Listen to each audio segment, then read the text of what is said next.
अघोरी घुंघरू की आवाज सुनकर चौंक गया था। वो समझ गया था कि मल्लेच्छिका आने वाली है। पहले भी जब उसने मल्लेच्छिका को बुलाया था तो वो इसी तरह से आती थी। उसने उसकी तलाश में चारों ओर नजरें घुमाई, लेकिन मल्लेच्छिका कहीं दिखाई नहीं दी। एक बार फिर चारों तरफ मरघट सी शांति छा गई। दूर दूर तक हवा की साए साए की आवाज के अलावा किसी भी तरह की आवाज सुनाई नहीं दे रही थी। ये देख अघोरी को बहुत अजीब लग रहा था। ये क्या? ऐसा क्यों कर रही हो तुम? मल्लेच्छिका, तुम किधर हो? आओ मल्लेच्छिका, ये अघोरी शिवानंद तुम्हारा इंतजार कर रहा है। उसके कहते ही अचानक से उसके ठीक पीछे हवा में हलचल होने लगी। एक भयानक साया उसके पीछे से बड़ी तेजी से गुजरा। आओ, जल्दी आओ। एक बार फिर अघोरी ने उसे बुलाया, मगर इस बार शांति छा गई। ऐसा लग रहा था जैसे मल्लेच्छिका आना नहीं चाहती हो। ऐसा ना करो मल्लेच्छिका, मैं बुलाऊं और तुम ना आओ, ऐसा नहीं हो सकता। आओ मल्लेच्छिका, आओ। अघोरी ने गर्दन पीछे की तरफ कर रखी थी। उसने देखा एक बड़े से पेड़ के नीचे एक भयानक काला साया खड़ा था, जिसे देख अघोरी समझ चुका था कि वो कोई और नहीं मल्लेच्छिका है। आओ मल्लेच्छिका, आओ। उसने उसे पुकारा, लेकिन सामने का साया उसके बुलाने पर भी हिला नहीं। उसका ध्यान उसी तरफ था कि तभी उसके सामने की जमीन अचानक से फट गई। अचानक से जमीन फटने की आवाज सुन अघोरी ने एकदम से सामने की तरफ देखा। वो संभल पाता कि तभी उसे फटी हुई जमीन से एक जला हुआ हाथ बाहर निकलता दिखा और उसने झटके से अघोरी की गर्दन पकड़ ली। लो, आ गई मैं अघोरी। मल्लेच्छिका, छोड़। उसने मल्लेच्छिका के हाथ को छुड़ाने की कोशिश की, लेकिन मल्लेच्छिका ने अपनी पकड़ और मजबूत कर दी। कुछ ही पलों में वो उस दरार से बाहर आ गई। उसका पूरा शरीर जला हुआ था, जिस पर फफोले से दिखाई दे रहे थे। उसका चेहरा खून से सना हुआ था। ऐसा लग रहा था जैसे जली हुई चमड़ी को कहीं कहीं से उतार दिया गया हो। उसके शरीर से सड़े हुए मांस की बदबू आ रही थी। कोई भी उसे देखता तो डर की जगह घिन से ही मर जाता, लेकिन अघोरी के ऊपर उस बदबू का कोई असर नहीं था। वो बस उसके हाथ से छूटने की कोशिश कर रहा था।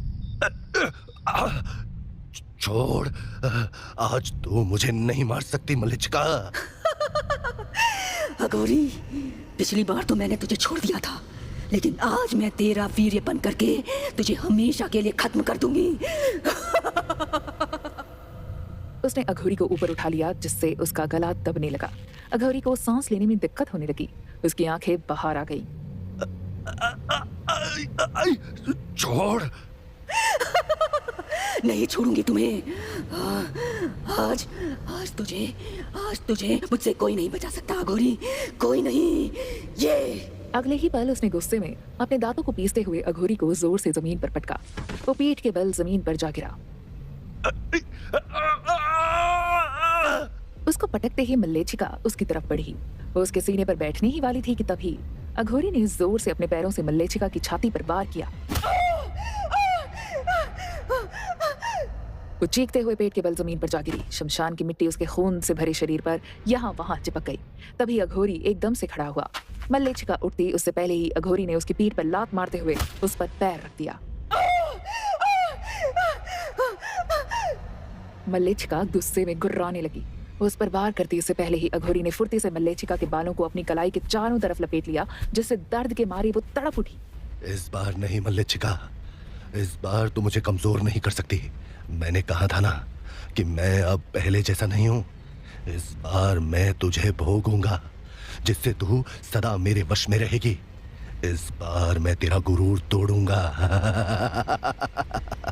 उसकी शैतानी निगाहें मल्लेच्छिका के शरीर पर थीं। उसे यूं वहशी बने से अपनी तरफ देखकर मल्लेच्छिका डर के मारे सहम सी गई। शिवानंद, छोड़ दे मुझे। तू मेरी शक्तियां चाहता है तो ठीक है, मैं तेरी मदद करूंगी, लेकिन मुझे छोड़ दे। मल्लेच्छिका गिड़गिड़ाई। अघोरी ने उसकी पीठ पर पैर रखा हुआ था और एक हाथ से उसके बालों को खींच रहा था। इस वजह से वो कुछ नहीं कर पा रही। उसे भी यकीन हो गया था कि अघोरी सच में अब पहले से बहुत ज्यादा शक्तिशाली हो गया है। क्यों? पता चला कि मैं कौन हूं? अब कर मुझ पर वार। नहीं, मैं अब तुम पर वार नहीं करूंगी अघोरी। बस मुझे छोड़ दे, फिर तुम जो चाहोगे वो मैं करूंगी। तुम अघोरी लोग तो बहुत दयालु होते हो। कृपया करके मेरी गलतियों को माफ करो। उसने अघोरी को बातों में फंसाने की कोशिश की। नहीं, मैं आज तेरा गुरूर तोड़ कर रहूंगा, और तेरी शक्तियां, उन्हें तो मैं हासिल करके ही रहूंगा, लेकिन अपनी ताकत से। अगले ही पल अघोरी ने उसकी पीठ से पैर हटाया और एक जोर की ठोकर मारकर उसे सीधा कर दिया। मल्लेच्छिका के लंबे बाल अभी भी उसके हाथ में ही थे। सीधे होते ही मल्लेच्छिका ने जल्दी से उठने की कोशिश की, लेकिन अघोरी ने उसके सीने पर लात मारकर उसकी पीठ वापस जमीन से लगा दी। इसके बाद वो उसके ऊपर बैठ गया। ये देखकर मल्लेच्छिका गुस्से में गुर्राने लगी। शिवानंद, जाने दे मुझे, वरना मैं तुझे जिंदा नहीं छोड़ूंगी। अब तू कुछ नहीं कर सकती। जो भी करूंगा मैं करूंगा। अघोरी ने उसके दोनों हाथों को रेत में दबाकर पकड़ रखा था। इस दौरान अघोरी ने उसके बालों पर अपनी पकड़ एक पल के लिए भी ढीली नहीं की थी।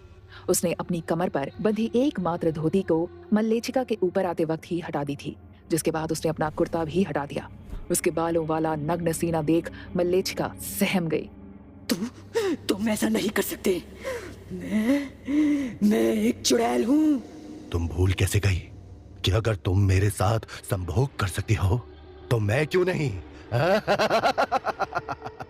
मैं बहुत घिनौनी हूँ। तो खूबसूरत हो जाओ। आखिर कभी तो तुम स्त्री रही होगी ना।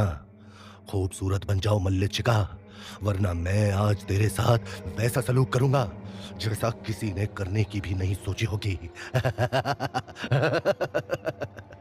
ऐसा ना करो, मुझे छोड़ दो। साली हरामजादी, मानती है कि अगले ही पल अघोरी ने जोर से जैसे ही उसके बालों को खींचा, मल्लेच्छिका का घिनौना शरीर खूबसूरत होने लगा। वो कसम से बला की खूबसूरत थी। गुलाबी होठ, बड़ी बड़ी आंखें, लंबी गर्दन और गर्दन से ठीक नीचे उभार लिया हुआ उसका सीना। वाह, कितनी खूबसूरत है रे तू। मैंने इससे पहले कभी इतनी सुंदर स्त्री को नहीं भोगा है। आज मुझे वो सुख मिलेगा मल्लेच्छिका। अघोरी ने उसकी पतली गोरी कमर पर निगाह जैसे ही डाली, मल्लेच्छिका की आंखों में आंसू झलक पड़ा। वो दर्द के मारे तड़प उठी। मेरे बालों को छोड़ दो अघोरी। वहीं तो तुम्हारी ताकत है, तो उन्हें कैसे छोड़ दूं? अगले ही पल उसने उसकी साड़ी को उतार फेंका, जिसे मल्लेच्छिका ने अपने दोनों हाथों को अपने सीने पर लगा लिया।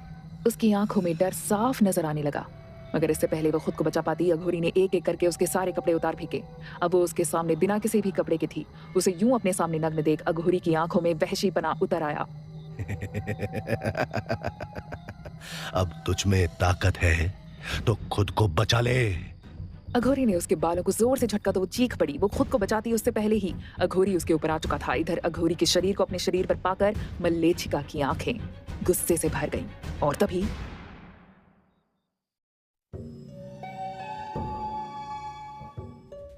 मल्लेच्छिका ने अघोरी को अपने शरीर से हटाने के लिए आखिरी कोशिश की, मगर अघोरी ने अपने पकड़ को ढीला नहीं किया। साली हरामजादी, नौटंकी करेगी तेरी तो। अगले ही पल अघोरी मल्लेच्छिका के साथ संभोगरत हो गया, जिसके बाद पूरे शमशान में मल्लेच्छिका की चीखें गूंजने लगी। अघोरी की उत्तेजना अब उस पर हावी थी। मल्लेच्छिका की चीखें भी तेज हो गई थी। इस क्रिया में 2 घंटे से भी ज्यादा का समय हो गया था। जहां मल्लेच्छिका धीरे धीरे ठंडी पड़ती जा रही थी, वहीं अघोरी में अब भी वही फुर्ती थी। उसकी ताकत खत्म होने का नाम ही नहीं ले रही थी। वहीं मल्लेच्छिका ने शुरू में जरूर उसको रोकने की कोशिश की, लेकिन अब उसे एहसास हो चुका था कि उसकी कोशिश करने का कोई फायदा नहीं होगा। उसकी ताकत के आगे उसकी एक नहीं चल रही थी। कुछ साल पहले जब उन दोनों की भिड़ंत हुई थी तो अघोरी का हाल उसके जैसा था, लेकिन इस बार हालात अलग थे। अब बस वो यही उम्मीद कर रही थी कि अघोरी बस उसे छोड़ दे। इधर हवेली में आरोही अपने कमरे में लेटी हुई थी। उसकी आंखों से नींद पूरी तरह गायब थी। उसने घड़ी पर नजर डाली तो रात के 2 बज रहे थे। Rajveer, I miss you. पता नहीं क्यों अब मेरा तुमसे दूर रहने का बिल्कुल मन नहीं करता। मेरे लिए ये वक्त काटना बहुत मुश्किल हो रहा है। उसने करवट बदली। कुछ देर और ऐसे ही लेटे रहने के बाद जब उससे रहा नहीं गया तो वो उठकर खड़ी हो गई। उसने धीरे से अपने रूम का दरवाजा खोला और बाहर आ गई। राजवीर के मॉम डैड भी ऊपर वाले गेस्ट रूम में ही थे। इस वजह से आरोही को इतनी सावधानी बरतनी पड़ रही थी। वो इधर उधर देखती हुई धीरे धीरे आगे बढ़ी और राजवीर के रूम का दरवाजा खोलकर अंदर आ गई। थैंक गॉड, राजवीर मेरी बात मानकर डोर लॉक नहीं करता है, वरना तो। वो पीछे मुड़ी तो डिम लाइट में उसे राजवीर बिस्तर पर लेटा हुआ दिखाई दिया। हालांकि वो अपने सिर को बार बार इधर उधर घुमा रहा था जैसे उसे अच्छे से नींद न आई हुई हो। आरोही तुरंत उसके पास गई। राजवीर, ये देखकर आरोही चुपचाप उसके बिस्तर पर कंबल में आकर लेट गई। उसने अपने पैर राजवीर के पैरों पर डाल दिए और उसके पास खिसक गई। I really missed you. तुम्हें पता है मैं बड़ी मुश्किल से छिपती हुई आई हूँ तुम्हारे पास। उसकी बात का राजवीर ने कोई जवाब नहीं दिया, जिस पर वो उसके गाल की तरफ बढ़ी। पता नहीं क्या हो गया है, लेकिन उस दिन के बाद से मैं खुद को रोक नहीं पाती हूँ। तुम्हें लग रहा होगा कि तुम्हारी गर्लफ्रेंड कितनी ठरकी हो गई है, लेकिन यही सच है। मेरे लव हार्मोन्स बिल्कुल भी मेरे कंट्रोल में नहीं है। I love you so much. Aarohi ने उसके गाल को सहलाते हुए उसे धीरे से चूम लिया। इधर राजवीर आज भी सपने में था। वो नींद में उसी लड़की को महसूस कर रहा था। उसे लग रहा था जैसे वो उस लड़की की गोद में सिर रखकर लेटा हुआ है और वो उसे किस कर रही है। अगले ही पल राजवीर ने उसका हाथ पकड़कर खींचा और उसे खुद से सटा लिया। क्या हुआ? तुम्हें भी अच्छा लग रहा है ना? आरोही खुश हो गई थी क्योंकि अनजाने में राजवीर ने आरोही को अपने करीब खींच लिया था। इधर सपने में राजवीर उस लड़की के सीने की तरफ अपना हाथ बढ़ा रहा था, लेकिन असलियत में ये सब आरोही के साथ हो रहा था। राजवीर के टच से आरोही की सांसें तेज होने लगी। उसका दिल जोर से धड़क रहा था। अगले ही पल राजवीर ने उस लड़की को अपनी बाहों की गिरफ्त में ले लिया था। वो हौले से उसके होंठों की तरफ बढ़ा और उसे चूमने लगा। Rajveer, I really like it. इधर आरोही भी उसका साथ देने लगी थी। उसे राजवीर का ये सब करना काफी अच्छा लग रहा था। वहीं राजवीर अपने सपने में उस लड़की को चूम रहा था कि अचानक से उसे अपनी छाती के पास कुछ चिपचिपा सा महसूस हुआ। अगले ही पल उसने आंखें खोली तो सामने काफी अंधेरा था, लेकिन जैसे ही उसने ध्यान से देखा तो चौंक गया। उस लड़की का चेहरा पूरा जला हुआ था। कौन हो तुम? राजवीर ने जोर से उसे धक्का दे दिया, जिससे आरोही बिस्तर से नीचे गिरते गिरते बची। अचानक से राजवीर की ये हरकत देखकर आरोही भी बुरी तरह से चौंक गई थी। वो तुरंत उठकर खड़ी हो गई। वहीं राजवीर भी बैठ गया था। राजवीर, क्या हुआ? तुम इतनी जोर से क्यों चौंक गए? आरोही को समझ नहीं आया। उसने देखा राजवीर बुरी तरह से घबराया हुआ था। उसके माथे पर पसीना झलकने लगा था। उसकी सांसें भी तेज हो रखी थी। वो लड़की? कौन सी लड़की राजवीर? तुमने फिर से कोई सपना देखा क्या? आरोही के पूछने पर राजवीर का ध्यान उसकी तरफ गया। उसे अपने रूम में पाकर राजवीर झल्ला गया। तुम यहाँ क्या कर रही हो? राजवीर, मैं तो तुमसे मिलने। क्या मिलने? तुम्हें कोई सेंस है या नहीं? इतनी रात को यहाँ आने का क्या मतलब हुआ? राजवीर, हुआ क्या है? तुम ऐसे क्यों रिएक्ट कर रहे हो? मैं आरोही हूँ यार, कोई और नहीं। आखिर मैं तुमसे मिलने नहीं आऊंगी तो भला कौन आएगा?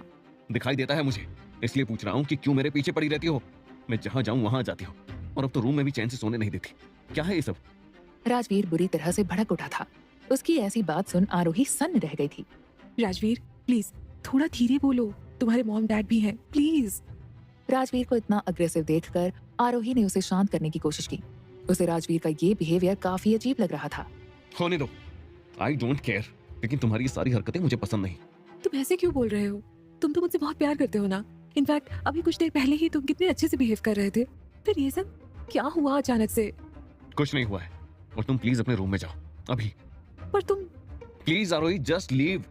राजवीर को यूं गुस्से में देखकर आरोही की आंखों में आंसू आ गए। और हाँ, दोबारा मेरे रूम में बिना मुझसे पूछे एंटर भी मत करना। Now just go. आरोही उसके इस तरह से बोलने से बहुत ज्यादा हर्ट हो गई थी। वो तुरंत रोते हुए रूम से बाहर निकल गई। हालांकि उसे बिल्कुल भी समझ नहीं आ रहा था कि जिस राजवीर ने उसके साथ कभी ऐसा बिहेव नहीं किया, वो आज उससे ऐसे क्यों बात कर रहा था। जब कुछ देर पहले ही वो उससे इतना प्यार कर रहा था, तो अचानक से ऐसे भड़क क्यों गया।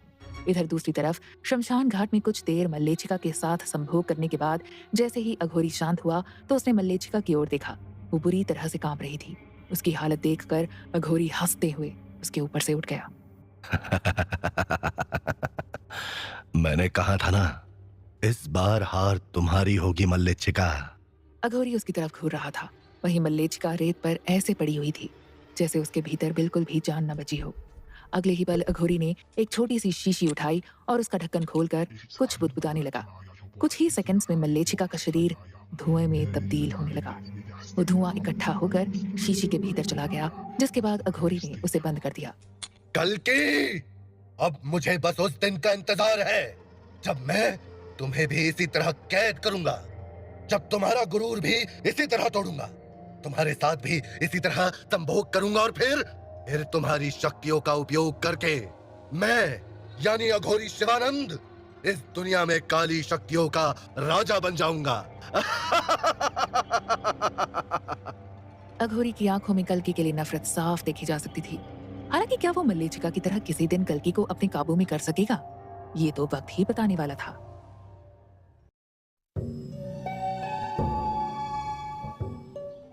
सूरज ढलने वाला था। राजवीर और आरोही की पूरी फैमिली गार्डन में बैठी हुई थी। हालांकि आरोही वहां नहीं थी। जहां वो लोग शाम की चाय और स्नैक्स का मजा ले रहे थे, वहीं दूसरी तरफ कुछ वर्कर्स उनकी सगाई से जुड़ी प्रिपरेशन का काम निपटा रहे थे। ज्यादातर काम हो चुका था, लेकिन लाइटिंग का काम अभी भी बाकी था। राजवीर चुपचाप बैठा उन्हें ही देख रहा था। उसे रात के अपने बिहेवियर को लेकर बहुत गिल्ट महसूस हो रहा था। आई एम रियली सॉरी आरू, कल पता नहीं अचानक से मुझे ऐसा क्या हो गया था। उसे समझ नहीं आ रहा था कि उसने ये सब कैसे कर दिया था। आज आरोही ने उससे बात तक नहीं की थी, इसलिए उसे कुछ भी अच्छा नहीं लग रहा था। इधर दूसरी तरफ आरोही अपने रूम में थी। वो बिस्तर पर लेटी हुई थी। इस दौरान उसकी आंखों से आंसू बह रहे थे। रात से ही वो बहुत दुखी थी और जब भी अकेली होती तो रात की बात याद करके उसे रोना आ जाता। आरोही मैडम, उसकी नौकरानी पंखुड़ी अंदर आ गई। आरोही को पता था कि ये सब नीचे हैं, इसलिए उसने दरवाजा खुला ही छोड़ दिया था। क्या है? ठकुराइन साहब आपको नीचे गार्डन में बुला रही हैं। मुझे नहीं जाना कहीं। मैडम, ठाकुर साहब और बाकी सब वही हैं। ठाकुर साहब ने भी आपको आने के लिए कहा है। आप नहीं जाएंगी तो अच्छा नहीं लगेगा। ठीक है, आ रही हूँ। आरोही अपने आंसू पोंछते हुए उठी और वॉशरूम की तरफ बढ़ी थी कि तभी पंखुड़ी की नजर उसके चेहरे पर पड़ी तो उसने उसे टोक दिया। अरे आरोही मैडम, आप रो रही थी, क्या हुआ? पंखुड़ी ने जैसे ही पूछा, उसे गुस्सा आ गया। Do your own business, okay? मैं क्या कर रही हूँ क्या नहीं, इस पर तुम्हें ध्यान देने की जरूरत नहीं है, समझी? Sorry madam. पंखुड़ी ने सिर झुकाया और जल्दी से उसके कमरे से बाहर चली गई। इनका अलग ही चलता है। कुछ लड़ाई हो गई शायद। इतने दिनों से तो सब सही था और अब अचानक। खैर, मुझे क्या, डू योर ओन बिजनेस। हाँ। उसको आरोही के बिहेवियर पर काफी गुस्सा आ रहा था। इधर कुछ ही देर बाद जब आरोही नीचे गार्डन में पहुंची तो सब आपस में हंसी मजाक कर रहे थे। राजवीर, अब तक तो तुमने खूब एंजॉय किया है, लेकिन अब देखना, बहुत जल्द वो दिन भी आएगा जब तुम्हारी आजादी छीन जाएगी। फिर एंजॉय सिर्फ आरोही करेगी, तुम्हारी मॉम की तरह। उसकी बात पर सभी लोग हंस पड़े थे। हालांकि राजवीर बस मुस्कुरा कर रह गया था। बिल्कुल सही कहा ज्ञानेंद्र जी ने। एक बार शादी हो जाए तो बस फिर औरतों के इशारों पर ही नाचना होता है। सूरजभान सिंह की बात पर सहल कंवर ने हैरानी से उसे देखा, क्योंकि ठाकुर इस वक्त अपने रंग ढंग बिल्कुल ही बदल चुका था। उसने कभी भी सहल कंवर की बात मानना तो दूर, सुनी तक नहीं थी, और आज राजवीर के मॉम डैड के सामने ऐसे खुद को दिखा रहा था जैसे वो सहल कंवर के इशारों पर ही चलता हो। भाई कुछ भी हो, मैं तो बहुत खुश हूँ, क्योंकि मेरी बेटी को पति और मुझे दामाद बिल्कुल हीरा मिला है। हीरा जो मेरी बेटी को इतना प्यार करता है और साथ ही इज्जत भी। उन्होंने राजवीर की तारीफ की तो आरोही को वापस रात वाली बात याद आ गई। तभी सहल कंवर की नजर आरोही पर पड़ी। अरे आरोही बेटा, आ गई तुम? आओ आओ, हम सब के साथ आकर बैठो। आरोही चुपचाप जाकर उनके पास वाली चेयर पर बैठ गई। बेटा क्या हुआ, इतना उदास क्यों लग रही हो? तुम्हारी तबीयत तो ठीक है ना? कुछ नहीं आंटी, मैं ठीक हूँ। आरोही ने एक नजर राजवीर की तरफ देखते हुए धीरे से जवाब दिया। राजवीर भी उसी की तरफ देख रहा था। उसे आरोही को ऐसे उदास देखकर अच्छा नहीं लग रहा था, लेकिन सबके सामने वो कुछ कर भी नहीं सकता था। वो लोग फिर बातों में लग गए कि तभी एक तेज आवाज उन्हें सुनाई दी। अलख निरंजन। सबने देखा तो अघोरी उन लोगों की तरफ ही आ रहा था। उसे देखकर सभी ने उसको प्रणाम किया। अघोरी बाबा, आपकी 5 दिन की साधना पूरी हो गई? हाँ ठकुराइन, पूरी हो गई। फिर तो इस साधना का जो उद्देश्य था बाबा, वो भी पूरा हो गया होगा। मतलब आपको विशेष शक्तियाँ मिल गई होंगी अब। पूछने के दौरान सूरजभान सिंह की आंखों में चमक थी, जिसे देखकर अघोरी मुस्कुरा दिया। हाँ, वो भी हो गया ठाकुर। भैरव की कृपा से मुझे विशेष शक्तियाँ भी मिल गईं, जिनसे मैं आपके परिवार और दूसरों की सहायता कर सकूंगा। ये तो बहुत अच्छा हुआ। भोलेनाथ हमारे बच्चों पर भी कृपा करे, जिससे उनका आगे का जीवन अच्छा हो और उन्हें किसी भी प्रकार की बाधा का सामना न करना पड़े। सही कह रही हो ठकुराइन, मुझे भी उसी विषय में चिंता हो रही है। चिंता हो रही है? मतलब अब क्या समस्या हो गई बाबा? ठकुराइन, तुम्हें तो मालूम ही है कि इस गांव की ये मान्यता है कि अगर गांव में किसी भी प्रकार की अनहोनी हो जाए तो कुछ दिनों तक कोई भी शुभ कार्य नहीं होता। उसकी बात पर सहल कंवर और बाकी लोग चौंक गए। उनके दिमाग में एक पल के लिए कल्कि का ख्याल आया, क्योंकि उनके गांव में अनहोनी का मतलब था कल्कि। हाँ, लेकिन हम विजय की मौत से उबर चुके हैं और अभी तो कोई अनहोनी नहीं हुई है। फिर आप ऐसा क्यों कह रहे हैं? ठाकुर सूरजभान सिंह को भी समझ नहीं आ रहा था कि आखिर अघोरी बाबा कहना क्या चाहते हैं। बताइए बाबा, आपका कहने का मतलब क्या है? ठाकुर, विजय की मौत के बाद तो हम सब भी यही सोच रहे थे कि अब कोई अनहोनी ना हो, पर जब मुझे नई शक्तियां प्राप्त हुई तो कुछ अलग अनुभव भी हुआ। कैसा अनुभव बाबा? मुझे ऐसा आभास हो रहा है जैसे गांव में कोई अनहोनी होने वाली है। यदि ऐसा कुछ होता है तो फिर इनकी सगाई को टालना पड़ेगा। अघोरी की बात सुनकर विद्या जी चिंतित हो गई। उन्हें ये सब सुनकर अच्छा नहीं लग रहा था। ये आप क्या कह रहे हैं? आप इतने शुभ अवसर पर इस तरह की बातें कैसे कर सकते हैं अघोरी बाबा? अचानक से राजवीर की माँ भड़क गई थी। देखिए देवी, अब ये सब तो ईश्वर के हाथ में है, इसलिए हमें बहुत ध्यान रखना होगा। मेरी तरफ से भी कोशिश रहेगी कि ऐसा कुछ ना हो, और आप सब भी ईश्वर से प्रार्थना कीजिए कि इन दोनों की सगाई में कोई बाधा ना आए। अघोरी की बात सुन सभी के खुशी से भरे चेहरों पर चिंता की लकीरें आ गई। उन लोगों के दिमाग में अब यही सवाल था कि आखिर अब नई समस्या कौन सी आने वाली है। आखिर वो अनहोनी कैसी होगी, अब किसके साथ बुरा होने वाला है।